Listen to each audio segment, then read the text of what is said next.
एक समय की बात है।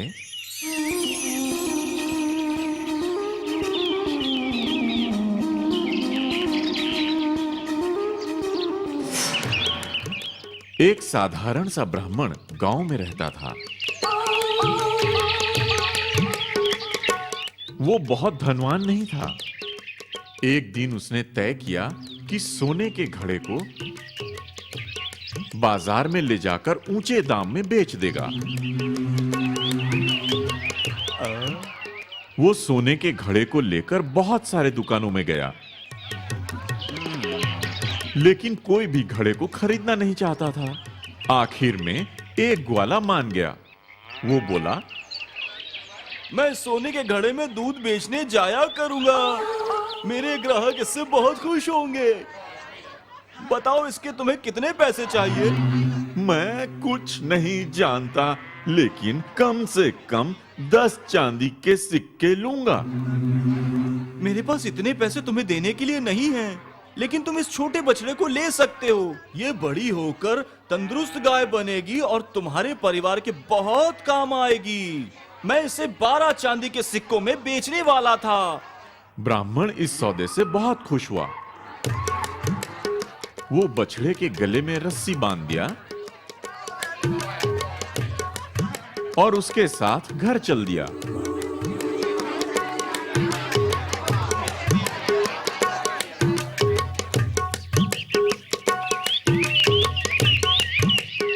थोड़ी दूर जाने के बाद कुछ व्यापारियों के झुंड ने ब्राह्मण को बछड़े के साथ जाते देखा।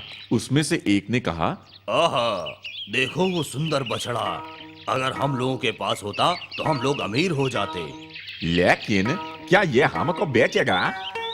अरे, हम उसे नहीं खरीदेंगे। वो तो मुझे मूर्ख लगता है। सुनो, हम लोगों को क्या करना चाहिए? इस तरह चारों व्यापारियों ने सोचा कि ब्राह्मण को बेवकूफ बनाएंगे। जैसे ही ब्राह्मण पास आया, उनमें से एक ने कहा, ओह भले आदमी, तुम बहुत अच्छे आदमी दिखाई देते हो। फिर तुम क्यों इस बेचारे बछड़े को चलाकर ले जा रहे हो? वो थक गई होगी। तुम क्यों नहीं उसे उठा लेते?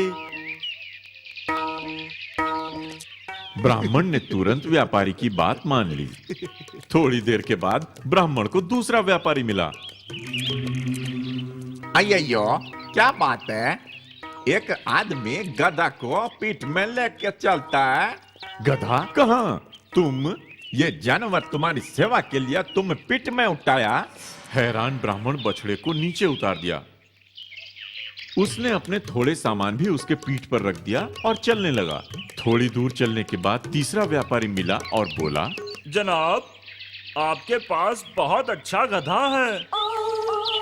आप क्यों नहीं उस पर बैठ जाते? अब बहुत थक गए हैं और ऐसा लगता है आपको अभी बहुत दूर जाना है।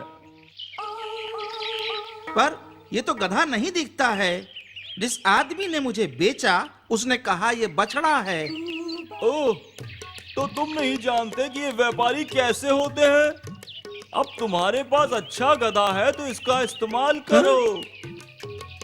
ब्राह्मण बछड़े के ऊपर बैठ गया। बेचारा बछड़ा ब्राह्मण का भार नहीं सह पाया और गिर पड़ा। तभी वहां चौथा व्यापारी आ गया। कितना बेकार और निकम्मा गधा है। अगर काम नहीं कर सकता तो इस गधे का क्या फायदा?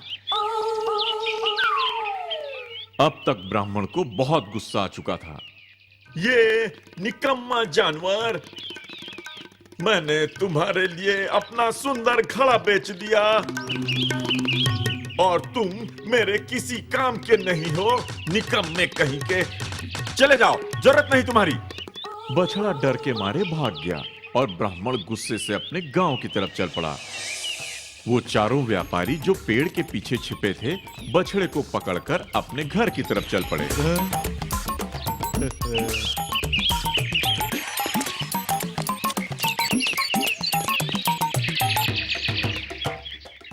वो बड़ी होकर एक तंदुरुस्त गाय बन गई और अपने मालिकों की सेवा करने लगी। इस तरह चतुर व्यापारियों ने ब्राह्मण को आसानी से मूर्ख बना दिया। शिक्षा: हमें हमेशा अपने आप पर विश्वास होना चाहिए।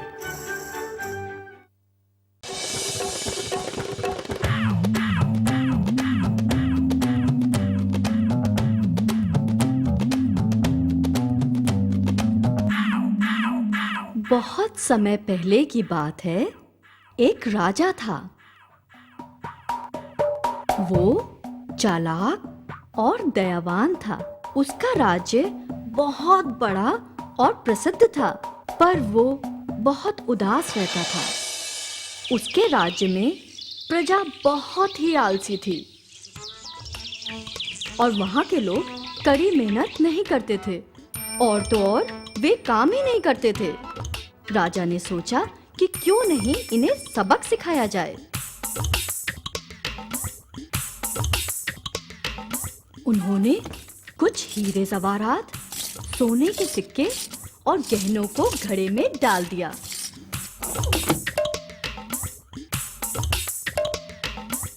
और फिर साधारण आदमी का भेष बनाकर अपने साथ उस घड़े को उठाकर बाजार की तरफ चल पड़े। बीच गांव में पहुंचने के बाद जब उन्होंने देखा वहां कोई नहीं है, तो सड़क के ठीक बीचों बीच राजा ने एक गड्ढा खोदा और घड़े को उस गड्ढे में रख दिया।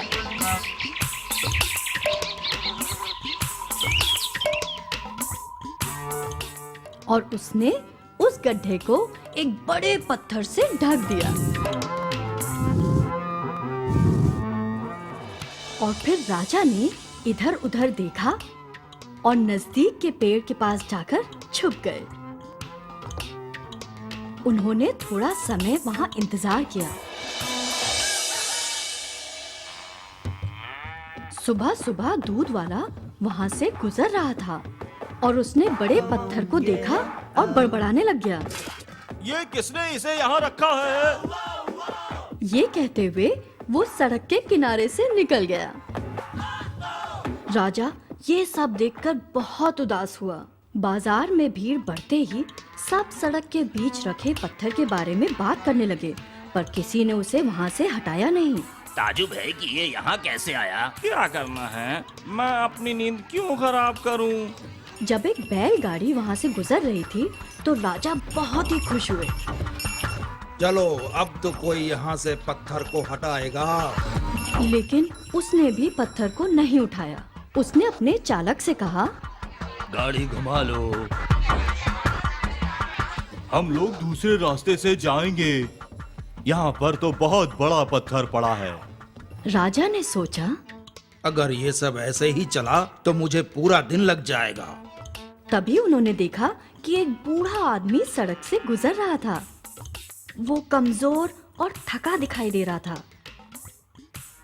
जब वो बूढ़ा आदमी वहां पहुंचा तो उसने देखा कि सड़क के बीचों बीच एक बड़ा पत्थर पड़ा है। इसलिए पत्थर को वहां से हटाने लगा। ये देखकर वहां सब रुककर सोचने लगे, लेकिन किसी ने भी उसकी मदद नहीं की। राजा देखता रहा। पूरी कोशिश करने के बाद उस बूढ़े आदमी ने पत्थर को वहां से हटा ही दिया। अरे ये क्या?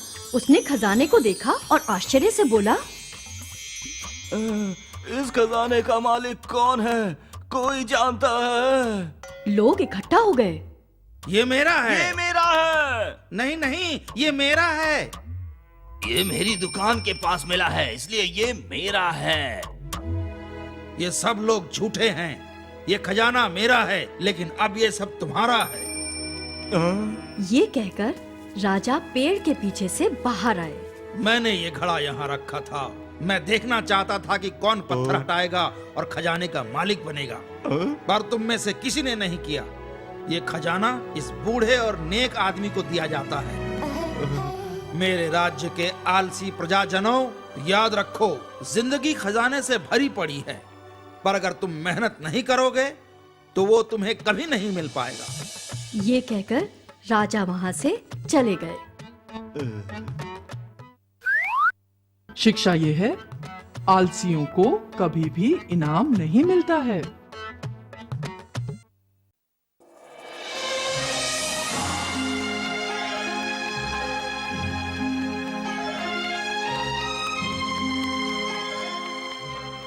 बहुत समय पहले की बात है। जानवरों के राज्य में एक शेरनी रहती थी। वो बहुत ही सुंदर थी। और उसका पति जंगल का राजा था।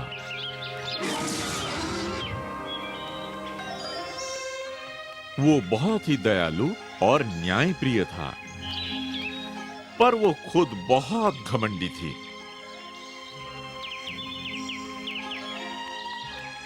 वो जंगल के किसी भी जानवर से बात ही नहीं करती थी। वहां बंदरों का एक झुंड था, नमस्ते शेरनी। पर उसने उनकी बातों का कोई जवाब नहीं दिया। ये इतनी घमंडी क्यों है? मुझे नहीं पता। वो सोचती है हम लोग छोटे और कमजोर हैं। जब कभी भी उसे हमारी जरूरत होगी हम मदद नहीं करेंगे।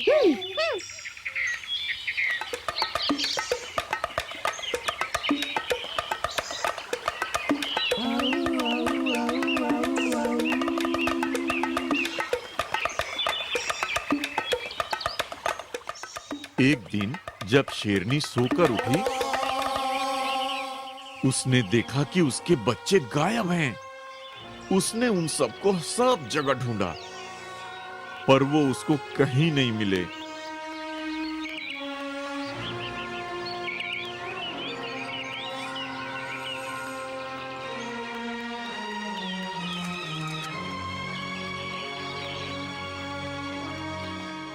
अंधेरा होने लगा और उसकी चिंता बढ़ने लगी। वो बंदरों के पेड़ के पास गई और उन्हें पुकारने लगी। बंदर, ओ बंदर, क्या तुमने मेरे बच्चों को देखा है? वो रानी माँ, क्या आप हम लोगों से बात कर रहे हैं? हमको कुछ भी कैसे पता हो सकता है? इतने शोर से कुछ और भी जानवर वहां इकट्ठे हो गए। क्या आप मेरी मदद करेंगे? अरे नहीं रानी, मैं तो बिल्कुल बेकार जानवर हूँ। मैं आपकी मदद कैसे कर सकता हूँ?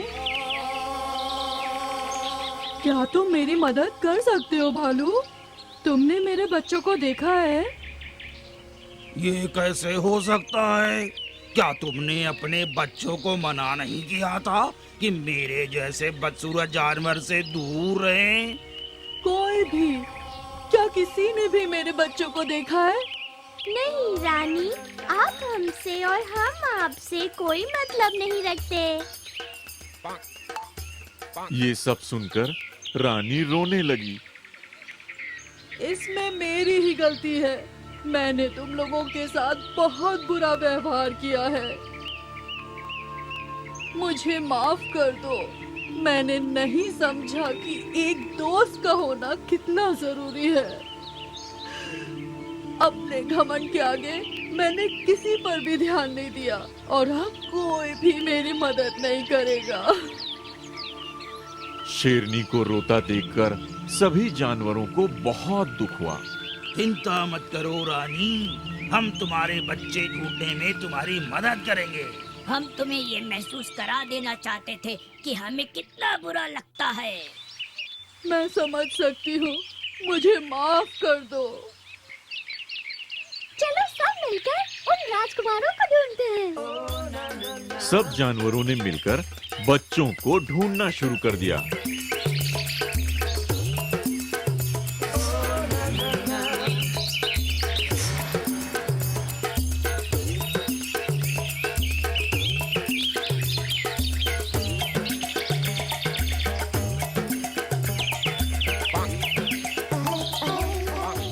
आखिरकार जिराफ ने बच्चों को ढूंढ निकाला। वो हिरण और कछुए के बच्चों के साथ खेलने में मगन थे। देखो, ये बच्चे यहाँ पर हैं। माँ और बच्चों का मिलन हो ही गया।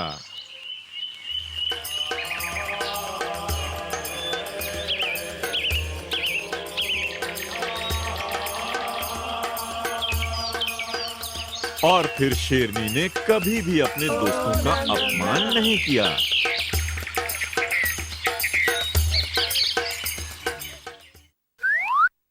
शिक्षा, घमंड खुद के लिए भी हानिकारक है। वहां बंदरों का एक झुंड था, नमस्ते शेरनी। पर